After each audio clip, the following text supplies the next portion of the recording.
Good morning student, आपका MA final class में welcome है। तो बच्चे, लास्ट लेक्चर में हम कर रहे थे मुगल कालीन इतिहास लेखन की परंपरा के बारे में। तो उसमें हमने पढ़ा था गुलबदन बेगम तक, और उसके आगे हम करते हैं नेक्स्ट जो राइटर नेम है, जहाँ विद्वान का नेम है, वो है मिर्जा हैदर दुगलत। कौन है?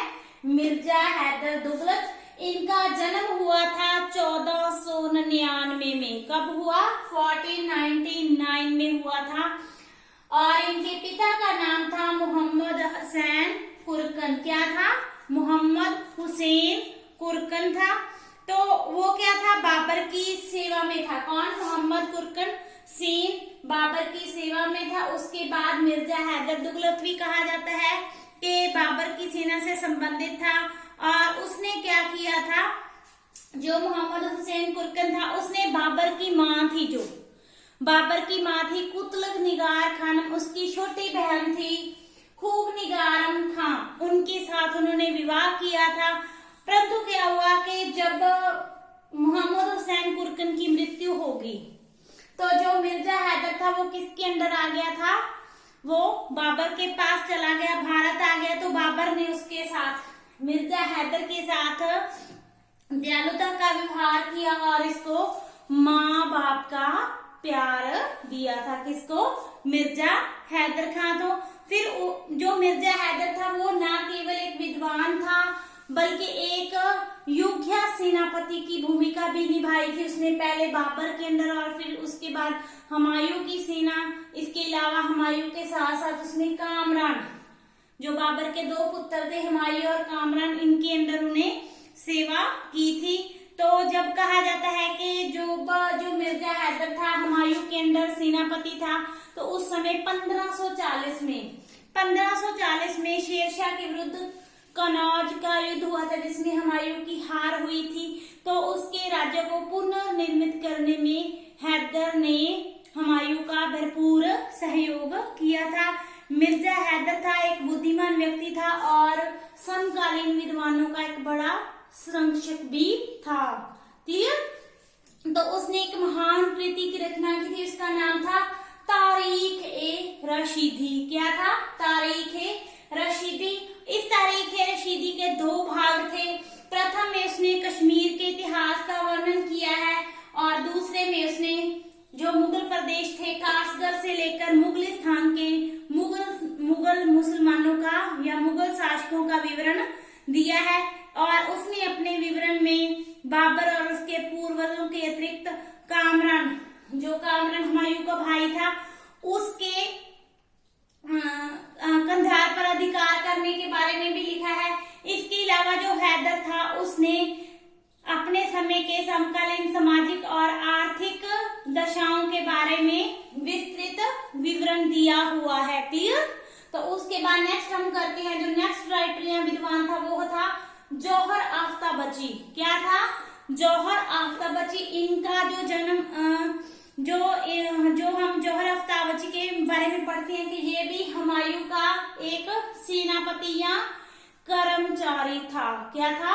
सेनापति या कर्मचारी था। और जौहर आफ्ताबची ने 25 वर्षों से भी अधिक समय तक हुमायूं के अंदर नौकरी की थी, जहाँ उसकी सेवा की थी।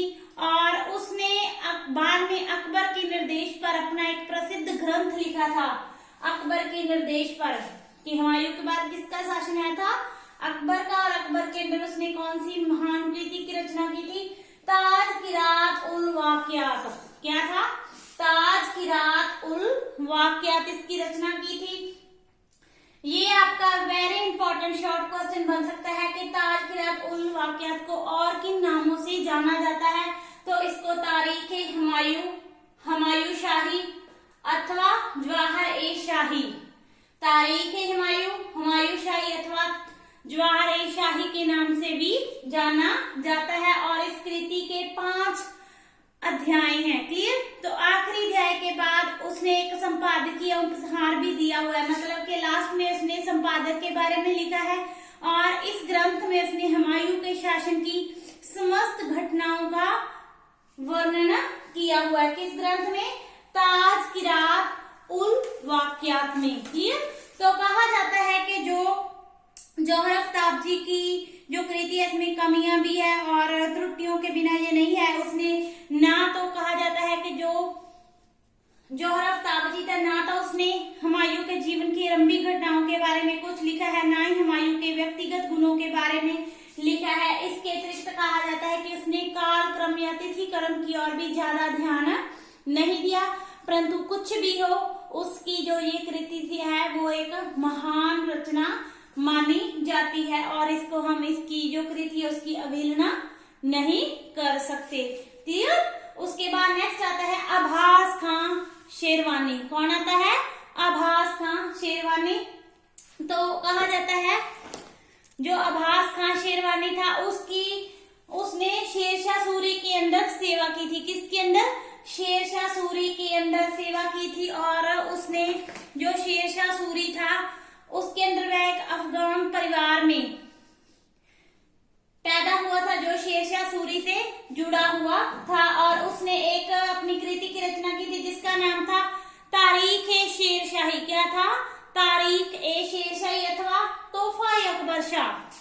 तोहफा-ए-अकबर शाह, इसको दो नामों से जाना जाता है। और इस रचना में और इस कृति को उसने 1579 में उसने इसको पूरा किया था और इसमें उसने शेरशाह के जीवन के इतिहास और उनकी उपलब्धियों की चर्चा की है। किसने?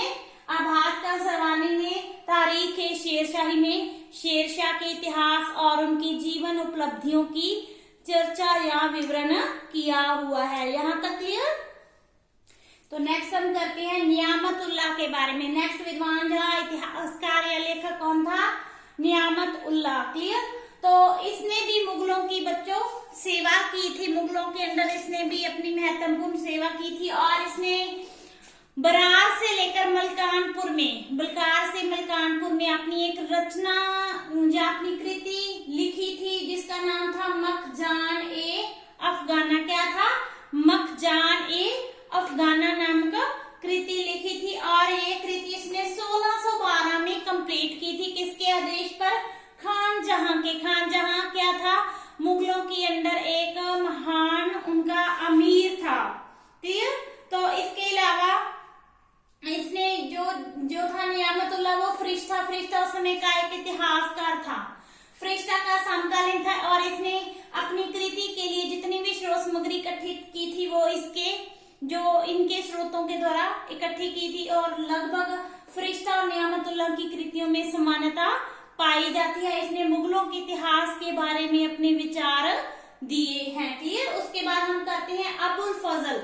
वेरी इंपॉर्टेंट, ये आपको लॉन्ग क्वेश्चन भी आ सकता है, 4 नंबर वाला, मीडियम वाला, शॉर्ट क्वेश्चन भी वेरी इंपॉर्टेंट है ये।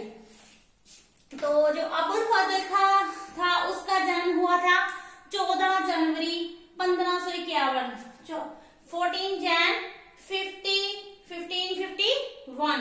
तो इनका जन्म हुआ था 14 जनवरी 1551 में। पिता का नाम था शेख मुबारक और जन्म से ही कहा जाता है कि ये बच्चा जो अबुल फजल था बहुत बुद्धिमान था और इसने अपनी 15 वर्ष की आयु में ही अपनी शिक्षा पूरी कर ली थी और शिक्षा पूरी करने के बाद इन्होंने एक अध्यापक के रूप में नौकरी भी की थी। फिर क्या है, इसके भाई का जिसका नाम था फैजी, उसने जो फैजी क्या था वो अकबर के दरबार में विद्वान था पहले से ही, तो उसने अकबर से अबुल फजल का मेल करवाया था 1573 में अकबर से मिलवाया और जिसने उसके साथ दयालुता का बर्ताव किया तो अकबर ने उनकी राजभक्ति देखकर उसको विभिन्न पदों पर नियुक्त कर लिया। धीरे धीरे अबुल फजल ने इतनी तरक्की की कि जो था अकबर उसने उनको वजीर आजम के पद पर नियुक्त कर दिया। वेरी इंपॉर्टेंट, वजीर आजम के पद पर नियुक्त कर दिया जिसको हम प्रधानमंत्री का पद भी बोलते हैं। तो इसने अकबर के आदेश अनुसार एक ग्रंथ लिखा था। अकबर ने अबुल फजल को आदेश दिया था कि अपने काल का एक प्रमाणिक विवरण लिखने का आदेश दिया। तो अबुल फजल ने अपने स्वामी का आदेश का पालन किया। धीरे धीरे अबुल फजल ने जो अकबर के शाही परिवार के पुराने सदस्य थे और उनके जो उपलब्ध स्रोतों से सामग्री एकत्रित की और फिर उसने अपनी एक कृति लिखी थी जिसको हम बोलते हैं Akbarnama. Very important, Akbarnama. Clear. तो इसके कहा जाता है कि 3 भाग थे। अकबरनामा के 3 भाग थे। उसने 3 जिल्दें लिखी थी, जिसमें पहला था तैमूर परिवार से लेकर हुमायूं की सेवा तक। कहां तक? तैमूर परिवार से हुमायूं की मृत्यु तक। दूसरा था अकबर के शासन के बारे में और तीसरी जिल्द थी उसकी आईन अकबरी। मतलब अकबरनामा के 3 भाग थे। पहले में तैमूर के बारे में, हुमायूं की मृत्यु तक, दूसरे में अकबर के शासन के बारे में, और जो तीसरा भाग है उसको हम आईन अकबरी भी बोलते हैं, जिसमें उसने उस समय के लोगों की आर्थिक और सामाजिक दशाओं के बारे में लिखा है। इसके अलावा जो आईन अकबरी है वो अकबरनामा की तीसरी जिल्द है। उसमें हमें भारतीय साम्राज्य के इतिहास और भूगोल की जानकारी, ऐतिहासिक और भौगोलिक विवरण की जानकारी भी उपलब्ध होती है। आज के लिए इतना ही। कल हम इसको नेक्स्ट कंटिन्यू करेंगे। Thank you so much.